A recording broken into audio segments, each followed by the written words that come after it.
The night of August 16, 2006 was unlike any other in Borota, a small dusty town in the heart of Darfur. It was a night where the stars seemed to vanish, replaced by a palpable tension that clung to the air. Borota had long been a battleground, a place where the echoes of gunfire were as common as the whispers of the wind. But on this night, an ominous silence blanketed the town, a silence that spoke of the storm to come. Captain Ahmed El-Tayeb stood at the edge of the town, his eyes scanning the horizon. He was a seasoned officer, his face etched with the scars of countless battles. Tonight, he led a small contingent of Sudanese soldiers, their mission shrouded in secrecy. Rumors had spread of a rebel stronghold within Borota, and the government had decided it was time to strike. "Captain, do you think they know we're coming?" whispered Lieutenant Hassan, his voice barely audible over the rustling leaves. Ahmed shook his head. "We move quietly and strike fast. We cannot afford to let them get the upper hand." As the soldiers advanced, the moonlight cast long, eerie shadows, making the landscape appear almost otherworldly. Every crunch of gravel underfoot seemed amplified, a potential alarm to the unseen enemies lurking in the darkness. Inside Borota, life went on as usual, though the tension was ever present. Families huddled in their homes, aware that danger was never far away.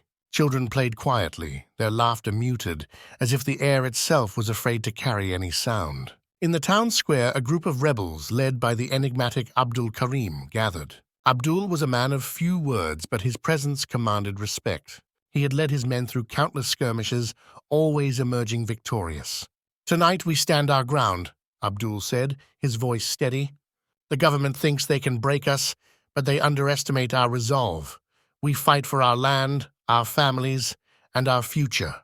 His words were met with a resolute silence, the kind that spoke of shared determination and unspoken fears. The calm was shattered just past midnight when the first shots rang out. Captain Ahmed's soldiers had encountered a rebel patrol at the town's edge. The sound of gunfire echoed through the streets, waking the residents and alerting the rebels. "To your positions," Abdul shouted, rallying his men. They moved with practiced precision, taking cover and returning fire. The battle had begun. Bullets whizzed through the air, and the once silent night was now filled with the cacophony of war. The streets of Borota turned into a battlefield, the lines between friend and foe blurred by the chaos. As the hours passed, the battle intensified. Captain Ahmed's forces pushed deeper into the town, but the rebels fought back fiercely.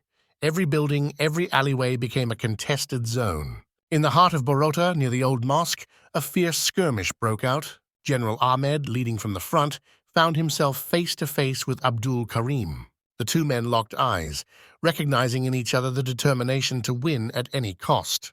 With a roar they charged, their clash symbolic of the larger conflict engulfing the town. Around them, soldiers and rebels fought with a desperation born of knowing that their fates hung in the balance. The battle raged on until the early hours of the morning.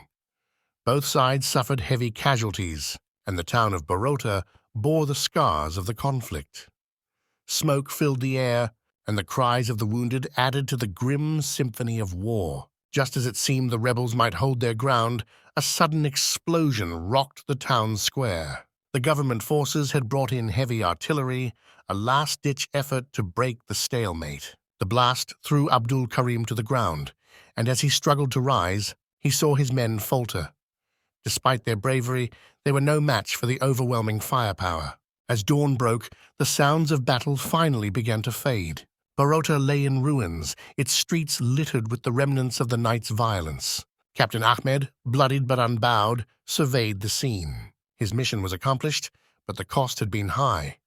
Among the rubble, Abdul Karim was captured, his defiance unbroken even in defeat.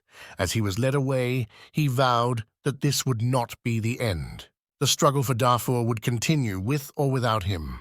For the residents of Borota, the raid was a grim reminder of the ongoing conflict that had become a part of their daily lives. They emerged from their homes, tending to the wounded and mourning the dead, their spirits unbroken even in the face of such devastation. The raid on Borota became a symbol of the wider conflict in Darfur, a testament to the resilience of its people and the brutality of the war that tore their lives apart. Stories of that night were passed down, becoming part of the collective memory, a reminder of both the horrors of war and the unyielding spirit of those who endured it. In the years that followed, Borota slowly rebuilt, its scars a permanent reminder of the past.